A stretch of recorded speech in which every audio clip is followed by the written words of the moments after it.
करौदी में है तो क्या कुछ है सर आज? कौशल विकास से संबंधित यहाँ कीजिए आप लोग सारे हमारी एक प्रतिष्ठित संस्था का मैं अवलोकन करने आया हूँ, देखने आया हूँ, मिलने आया हूँ। छात्रों से मिलने का अवसर मिल रहा है। कई ट्रेड्स को यहाँ कवर होता है, लैंग्वेज ट्रेनिंग भी दी जाती है। और जो स्किल इंडिया इंटरनेशनल सेंटर की स्थापना का जो प्रस्ताव बजट में जिसकी घोषणा की गई थी, उसमें से पहले चरण में बनारस को यहाँ रखा गया है। तो इसलिए हम चाहते हैं कि कैसे इसमें और विस्तार हो, क्या आवश्यकता है यहाँ और सुधार करने की, सबसे मिल के बातचीत करेंगे। और सर पूरे देश में कितने स्किल तैयार हो गए हैं अब तक? नहीं, आपका हज़ारों ट्रेड्स हैं जो कवर्ड होते हैं। एनसीवीटी हमारा रेगुलेटर है। लगभग अभी भी 3,500 के करीब कोर्सेज हैं जो उपलब्ध हैं और अलग अलग ग्रेड के हैं। NSQF national skill qualification framework के ग्रेडिंग के तहत अलग अलग कॉम्प्लेक्सिटी के साथ ट्रेड को मैप किया गया है। और पीएमकेवीवाई जो हमारी प्रमुख स्कीम है शॉर्ट टर्म ट्रेनिंग की, उसके अंतर्गत इनको लिया जाता है। आईटीआईज में एनएसक्यूएफ अलाइनमेंट है। और हमारे जन शिक्षण संस्थान जो ग्रामीण क्षेत्र में कौशल विकास से संबंधित और एक जो होता है सिटीज़न डेवलपमेंट के लिए भी काम करते हैं, नेशनल प्रायोरिटीज़ पे काम करते हैं, राष्ट्र की प्राथमिकताओं को आगे रखते हुए। तो जन शिक्षण संस्थान भी एनएसक्यूएफ के साथ अलाइंड हैं। अभी बड़ी बात यह है कि आईटीआई स्कीम जो बजट में अनाउंस हुई थी उसको कैबिनेट ने मोहर लगाई। 60,000 करोड़ का निवेश होना है। इसमें राज्य सरकारों की बड़ी भूमिका है। इसमें उद्योग जगत को भी हमें साथ लाना है।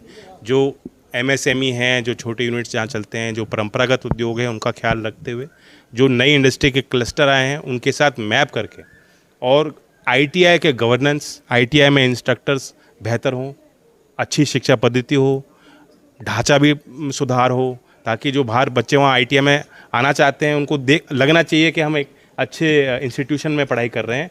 और आगे उनको एम्प्लॉयमेंट, उनकी मेंटरिंग, पूरी देखभाल इन संस्थाओं के माध्यम से हो।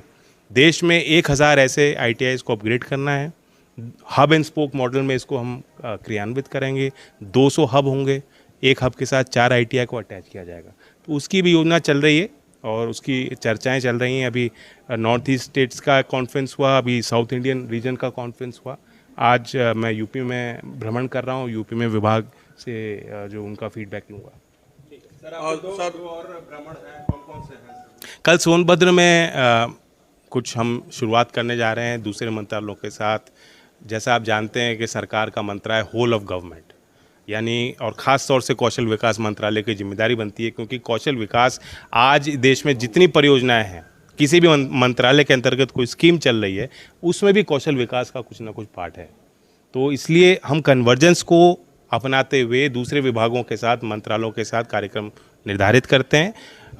विमेन एंड चाइल्ड डेवलपमेंट और ट्राइबल मिनिस्ट्री के साथ साथ दो हमने जो इनिशिएटिव लिए हैं, कल उसकी हम शुरुआत करेंगे। सर बिहार चुनाव में आपके दल की क्या भूमिका रहेगी? बिहार से देश की सत्ता रहती है। बिहार में जन जन पॉलिटिकल हैं, एक्टिव हैं, डेमोक्रेसी और डेमोक्रेटिक ट्रेडिशन से जुड़े हुए लोग हैं। तो हमारी पार्टी की यूनिट अभी वहाँ बनाएंगे, देखेंगे क्या पार्टी का फीडबैक रहता है। सर स्किल इंडिया से संबंधित आप आए हैं, बच्चों को ज़्यादातर प्लेसमेंट की ज़रूरत होती है, तो प्लेसमेंट में स्किल आपको लगता है कि मतलब अच्छे कंपनी बहुत संभावना है। यहाँ जो स्किल इंडिया इंटरनेशनल सेंटर में हम बैठे हैं, इसका एक ऑब्जेक्टिव है आउटवर्ड माइग्रेशन। और मिनिस्ट्री ऑफ एक्सटर्नल अफेयर्स के साथ, एनएसडीसी के साथ हमारे मंत्रालय ने बातचीत करके एक फार्मूला तैयार किया है कि जो आरएस होते हैं, जो सेंडिंग स्टाफिंग ऑर्गेनाइजेशंस होते हैं, जो विदेशों में बच्चों को नौकरी दिलवा सकते हैं, जिनके पास ओपनिंग आती हैं, जिनका विश्व में प्रेजेंस है, उनके साथ हम तालमेल हमें बनानी है। तो यहाँ भी एसआईआईसी में भी हम आरएस को यहाँ मोटिवेट करेंगे कि यहाँ जो बच्चे पढ़ रहे हैं उनको हम लैंग्वेज ट्रेनिंग भी दें। चाहे जैपनीज़ भाषा सीखना चाहते हैं उसकी भी हम यहाँ व्यवस्था करें।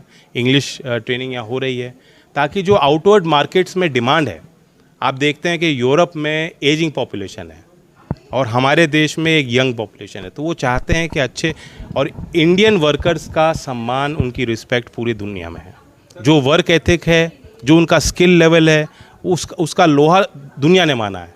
तो इसलिए बनारस के भी यहाँ यूथ जो है, नौजवान, पूर्वांचल के जो नौजवान यहाँ प्रशिक्षित होंगे, उनकी कहीं भी दुनिया में नौकरी लग सकती है। सर बड़े कम शब्दों में स्किल क्यों जरूरी है सर छात्रों के लिए, क्योंकि अभी भी कंफ्यूजन है बहुत सारे युवाओं में। बिल्कुल है। असल में परंपरागत तौर पे बच्चों को बताया जाता है कि आप स्कूल पूरा करो, उसके बाद आप जो है और कुछ नहीं है तो चलो कॉलेज कर लो, और मौका नहीं मिल रहा चलो आईटीआई कर लो। तो ऐसा नहीं है, लोग शॉर्ट टर्म कोर्सेज़ को ज़्यादा पसंद कर रहे हैं।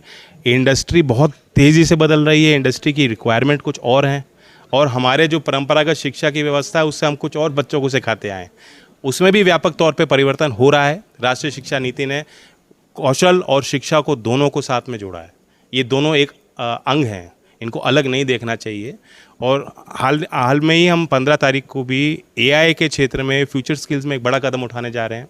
स्किलिंग फॉर AI रेडीनेस का कार्यक्रम 6ठी कक्षा से 12वीं कक्षा में स्कूल जाते बच्चों को मौका देंगे कि आर्टिफिशियल इंटेलिजेंस को समझें और प्रशिक्षित हों। Thank you.